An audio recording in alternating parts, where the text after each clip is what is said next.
Machines are operating at full capacity in the candy bar factory. You take on the role of confectioners and are busy boxing the prized candies. In the middle of all this hustle, you'll have to retrieve the candy bars to fulfill your orders. The best among you will receive the coveted title of Master Confectioner and will leave with their weight in candy. But the competition is fierce, and your opponents will stop at nothing to win the supreme title. Actually, neither will you. Hey, Meeple people, how's it going? On today's vlog, we are going to be playing Candy Lab by Funnyfox. Sarah, would you care to do the overview for this game before we get to play? So this is a game for how many players, Nick? It is 2 to 4 players, ages 8 and up, and takes about 15 minutes to play. All right, fantastic. So in Candy Lab, we are confectioners who are making and boxing up candies, and we are trying to do that better than our opponents. So the candies and the cards that we play will all have points on them. When the game ends, we'll add up all of our points. Whoever has the most points wins. Cool. The way that it works is on your turn, you can do one of 3 things. You can either draw a card from either the face-up cards or the top of the deck here. If you don't have any cards in hand or you feel like you have to draw a card, that's the only thing you get to do that turn. So I could just draw this card here, and that would be the only thing I could do. Another thing I could do is play a card from my hand in order to acquire candies. And the way that that would work is, let's pretend that this card is in my hand. I could play it face up in front of me to take any candies that were in the configuration on the card. So for example, there are 2 side-by-side pinks on this card, and there are 2 instances of that in the candy row here. It's either going to be right here or right here. So when I play this card, I can either take these 2 pinks or these 2 pinks right here. If it were a card like this, where it has different colors on it, you can take these in this configuration or this one. So you can always rotate these cards so that they can hopefully match up to a lot of things happening out here. What's going to happen when you play a card to take candies is you're going to select the candies that you want to take, and then you're going to perform the actions of those candies. So for example, if I take these 2 pink ones right here, these have these plus symbols on them, and that means that I am going to draw additional cards. All of the candies have different icons, which may indicate that we have to do different things. It's going to be everything from drawing cards to forcing your opponent to discard cards. There are ones that let you swap hands with either your opponent or, in a 2-player game, a dummy hand. There are also cards which are going to allow you to draw up. So this, what these 2 are here. So on your turn, like I said, you've got 1 of 3 actions. You can either draw a card, you can play a card, or if you have candies in front of you, you can discard candies so that you can draw additional cards. So if I were going to do that on my turn, I would put back any number of candies that I want to, and then I would get the cumulative total of the numbers on those candies. So here where I have these 2 pinks, if I put them both back in play, then I could draw 2 cards. If I had, let's say that I had this in hand.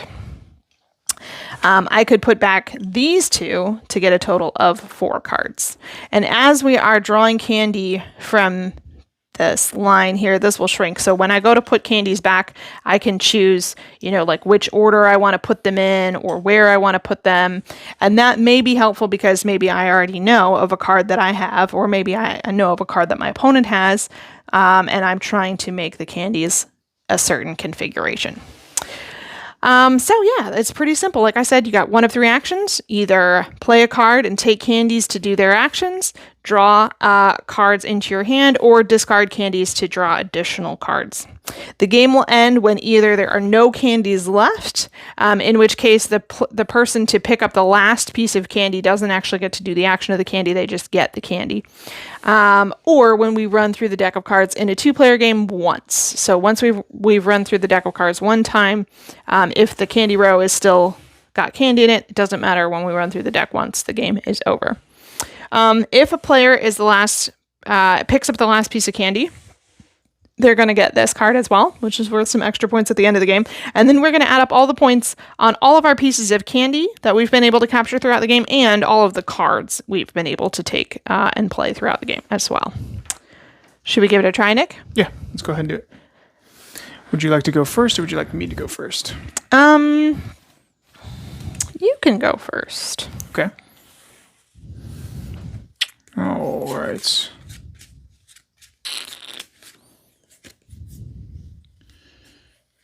There is a 7-card hand limit as well. So. Is.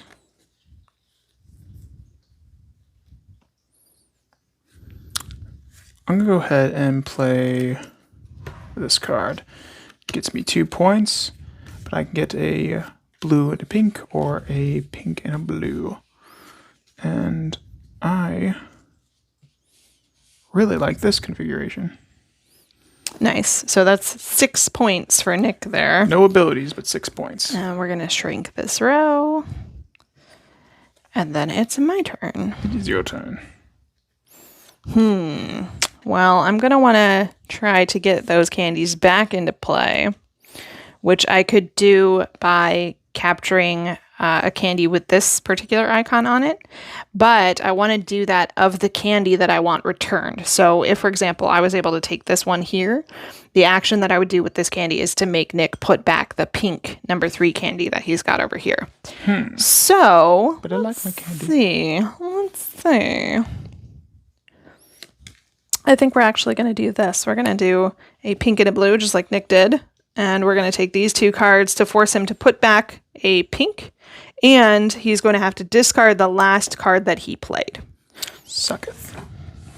All right, Sarah, which side do you want this pink 3 on? Do I get to decide or do you? I'm pretty sure you get to decide. Let's see. Yeah, okay. Well, I think that I want it to be here. And Okay. it's your turn. Cool. I'm going to go ahead and play this blue 3, and that's going to give me a single, and I would like this one. Okay, so that means I have to discard a random card. Mm-hmm. Would you like to do the honors? This one. Okay. Now is your turn. It is.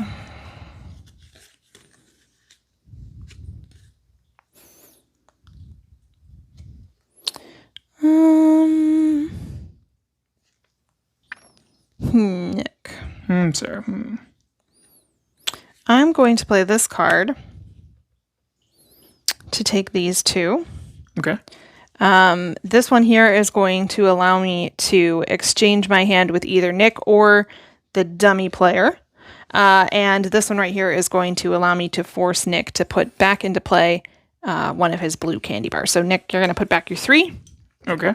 Which side? And oh, you know what? Let's pretend that I resolved the switch first, and then I will tell you which side.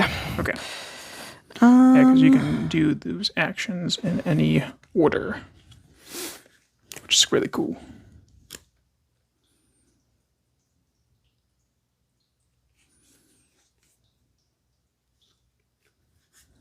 Totally kicking my face in over here. I want it over here. Okay. My turn? It is. Well, I'm going to play this one. It gets me 3 candies. It's worth just only 1 point, though. But I'll take these 3. Yeah. So move that such. Okay, I want you to,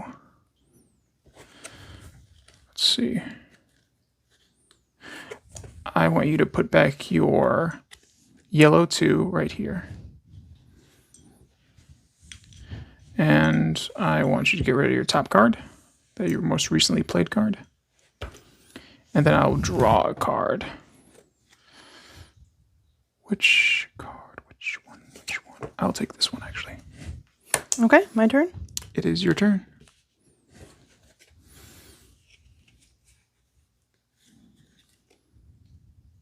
Oh no, I've made a critical error. You know, I just added one there too, right? Yeah. So. Still made a critical error. Oh, okay. Well, Unfortunate. well.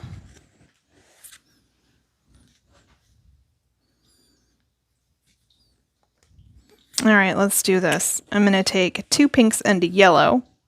And I'm going to take, how many cards do you have in hand? I have 4.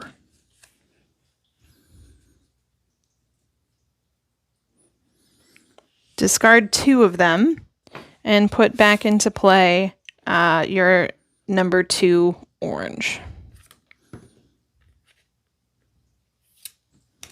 Not cool, Sarah, not cool. Bummer. Which side?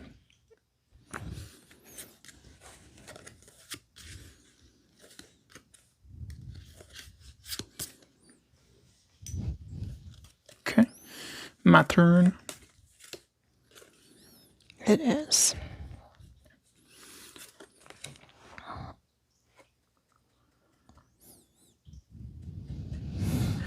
All right, I'm going to play this blue and a wild. So I'm going to take this 3 and that okay. exchange. So 3 points, but also get to exchange a hand. You have more cards than the... Plus, you stick me with 1 card. I do. Ooh. That's not... You done? Yes, I'm done. All right, well, I'll just play this to get this. Okay.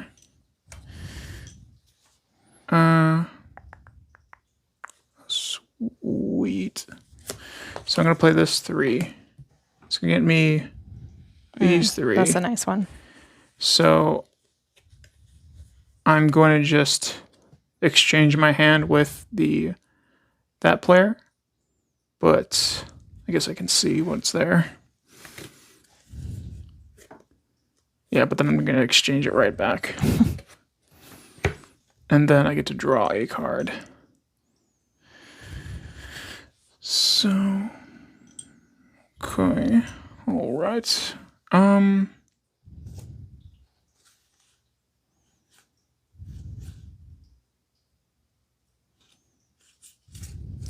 should take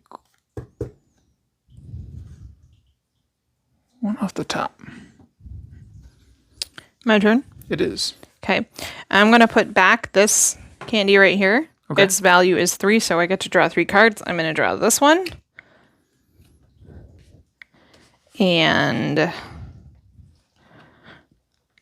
I'm going to draw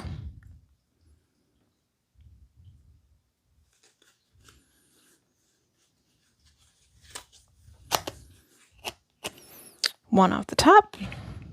I'll just take another one off the top. Okay, my turn. It is.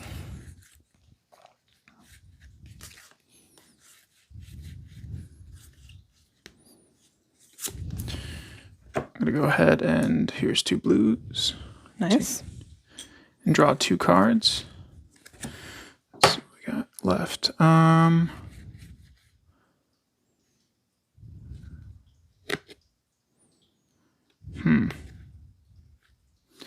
I'll take this one.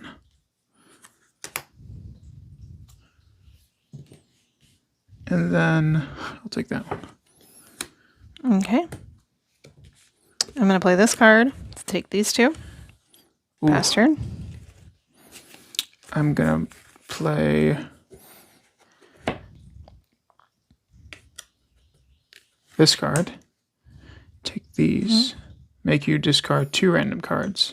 I only have 2. Was there a rule about getting to keep one? There is a rule about if someone's exchanging a hand with nothing, then the player that's getting the no hand gets to automatically keep 1 card. What I'm hearing is get rid of all your cards, Sarah.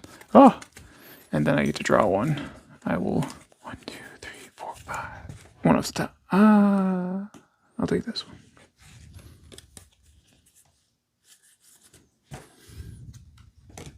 Your turn.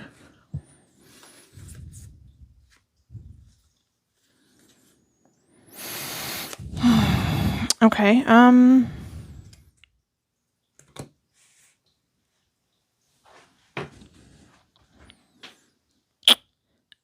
going to put back into play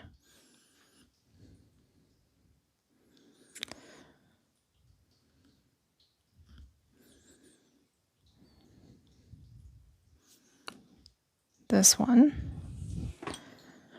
to draw this. Wait, that might not have been the one I wanted. Sorry, was this one? Yeah, this one, not this one. Your turn. All right.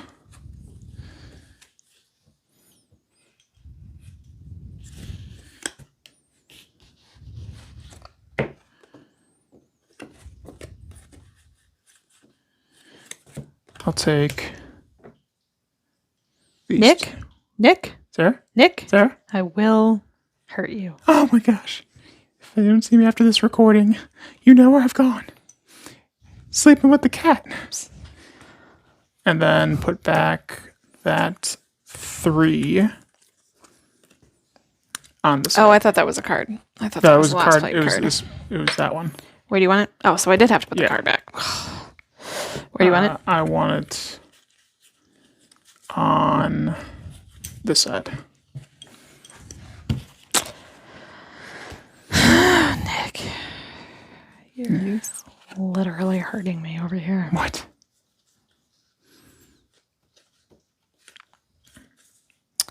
So, Play a card or put a candy back.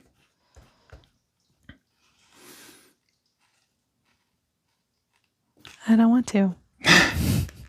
You can't make me. I really don't want to, Nick.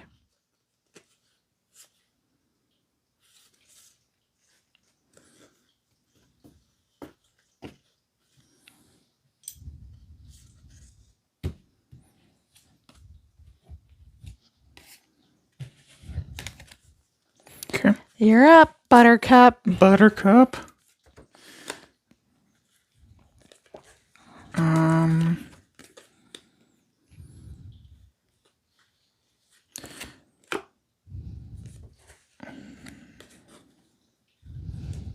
gonna do this. Here's one for these 3. Mm-hmm. Last card played. Discard a card.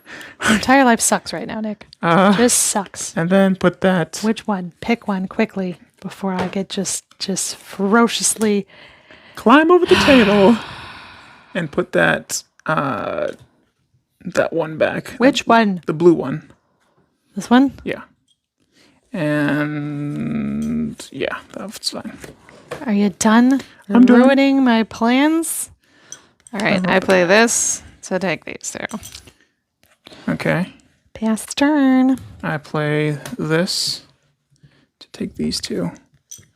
Discard 1 random. And I'll just take one off the top.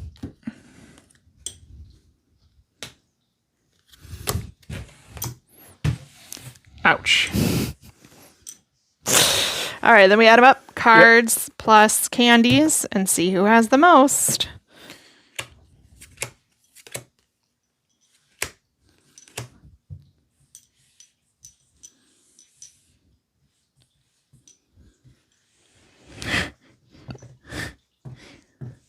Okay, mathematician, I'm.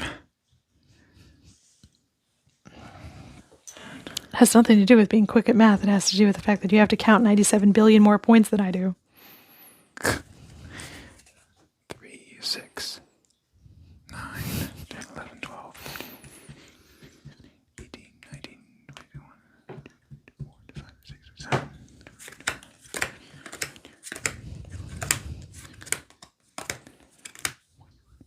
42. 23. Oh. Ooh. Okay. Okay. Yes. So that was our playthrough of Candy Lab by Funnyfox. We're going to go ahead and move on to our final thoughts. So we'll see you guys in a sec. All right. Toodles. Hey, Meeple people, how's it going? And now we're in our final thoughts of Candy Lab by Funnyfox. So, Sarah, would you like to start us off on what you thought about Candy Lab? This game makes me want candy. Yes, definitely had the candy vibes. I think we actually got some candy, like, after... Yeah, the first Yeah, time we first played time we it, played I it. was like, I'll be right back. And then I went and got some candy. And she's like, you want some candy? I'm like, yeah, after playing this game, I want some candy. So this is a complete side note. Nothing to do with Yeah, this nothing game. to do with the game, just But candy. there is a candy store, and they call themselves a game store, but I don't have any real information about how accurate that is. I think it's in Tallahassee, Florida. It's called Lofty Pursuits and Public Displays of Confection. And it is this candy making store. And they say it's a game store and a soda fountain and all this stuff. I want to go there someday. But they make hard candies from scratch from scratch on like vintage candy making equipment. and we have ordered some of their candies in the past. We've had their candy canes for Christmas, and we've also ordered some of their hard candy that comes in like pieces. We've ordered different flavors. We've had like pomegranate and blackberry. We've had cinnamon hearts, which is a drop candy, and their candy is phenomenal. And one day I will get to go to their store and see them make candy in person, and hopefully it'll be a cool game store experience as well. Anyway. We should try. I think Dice Tower East is not happening in this year, but it'll happen next year. So we definitely probably have to try that. I looked into it the last time we went to Dice Tower, I think, which was in 2019, maybe. Yeah. We were going. Yours wasn't. Mine was 2019. I was in 2018. You were 2008 because you had to mess so out. So long. Yeah. Anyway, so we looked into going on our way to or from the last Dice Tower that we went to together, and it's like a 7-hour detour. It's a 5-hour detour. Yeah, to get from where they were holding Dice Tower at that time to the candy store. But anyway, back to Candy Lab. Complete side note. You should check out their YouTube videos if you're at all interested in watching them make the candy, because they, like I said, they make it all from scratch. They make it on vintage candy making equipment. It's really cool. And you can find them at just search on YouTube Lofty Pursuits and you'll find them. Yeah, that'll probably work. It's really fun to watch their videos, and the people who make the candy, they call some of it image candy, where they actually like create an image inside the candy. And that's pretty cool. Yeah, the way that they're able to do that is just amazing. It's very cool. Check it out. Yeah. So back to Candy Lab. Order some of their candy if you are so inclined, because it's very good candy.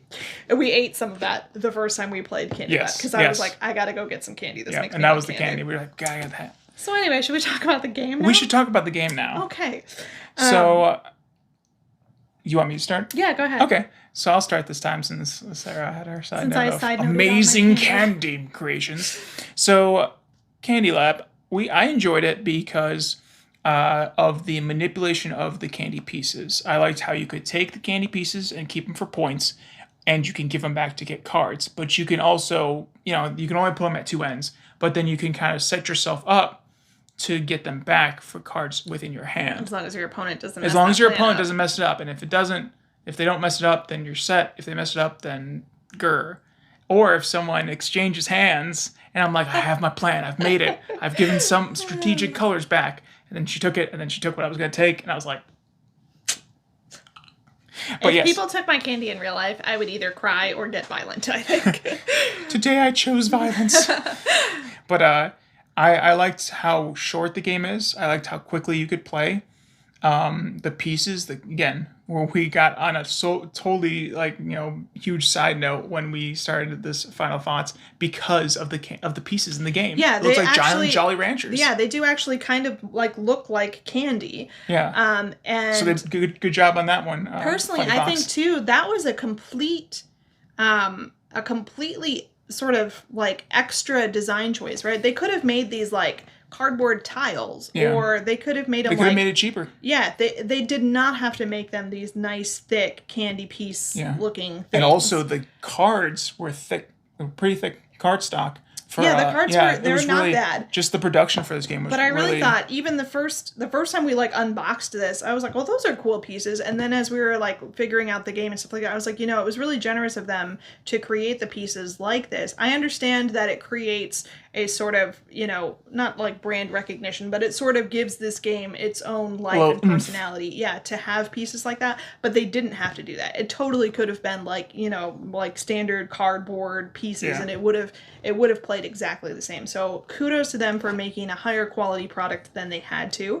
I appreciate that. Especially because in this one, it definitely does elevate the table presence, the gameplay, the tactile experience, that kind of stuff. Definitely. But yeah, the interchanging with the pieces, I thought that was a great strategy and a great thing that you can interact with in the game. The cards The cards, you know, as we said, high quality, but you could flip them around. That was like cool. It's like, okay, I have a card in this orientation, and if I, you know, flip it, I think 180 is like up and down. Yes. 180. Then you have a totally, you know, you can get the other side. So I thought that was really cool implementation. A lot of moving parts within the game. There really are. It's Yeah. it's deceptive because it seems really simple, but there's so many things to consider, right? Do you play a card that's only going to get you one piece of candy but has a higher point value on the card itself, or do you play a lower value card that's going to get you more candy but have, you know, a lower value point on the card itself? So and then you know get more which candy pieces are you going to pick up, and which sort of effects are you going to choose to use for your candy pieces? Yeah, because I remember multiple times where like I could get this, but then if I take this instead, I can minimize Sarah's actions. Like if I can take a lot of draw cards, then she can't draw as many cards as I can. And then if I'm putting back cards or putting back candy pieces, I don't put back the draw. So there was that strategy of like, okay, I'm gonna mill her out, where like I'm gonna hoard all the draws, or I discard, and then I hit a few discards, and I make sure, you know, there's just a lot of strategies within the game. I think there's a plethora of replayability, and every time you put the candy pieces out, it's all random. Yeah. And it works because all of a sudden you see cards and you start putting together like, oh, if I do this, if I do that, and then you can kind of make your configurations with some cards you get in your hand. We've only played this with 2, and I would like to see what it would be like with more players, because I feel like it feels a tiny bit chaotic with 2, but I feel like with 3 or 4 it could feel a lot more chaotic. Yeah. And I feel like that is not necessarily always a good thing. More chaos sometimes is not the best, but I feel like in this game it might be a really interesting facet of the game, because a lot of what you can do with the candy that you take is about the manipulation of the game state. And I feel like if there was more game state to manipulate, then there would be more interesting decisions. And I don't think that the 2-player game suffered in any way. I just think it would be definitely something interesting to see if that a new feel for more players. Yeah. Okay. All right. Well, that is our thoughts on. Or do you have anything? You have anything else? No, I'm good. No. I want candy now. No, see, we want more candy. Thanks, Funnyfox. We're gonna buy all the candy. We're gonna start going on Lofty Pursuits' website. Give us all the candy. Such good candy. Do not care. The candy canes, I think, are my favorite. They're delicious. Yeah, pretty good. All right. Well, that was our final thoughts on Candy Lab by Funnyfox. We hope you all enjoyed this vlog, and hit that subscribe button so you can stay up to date on all of our future videos. All right. Talk to you guys later. Toodles!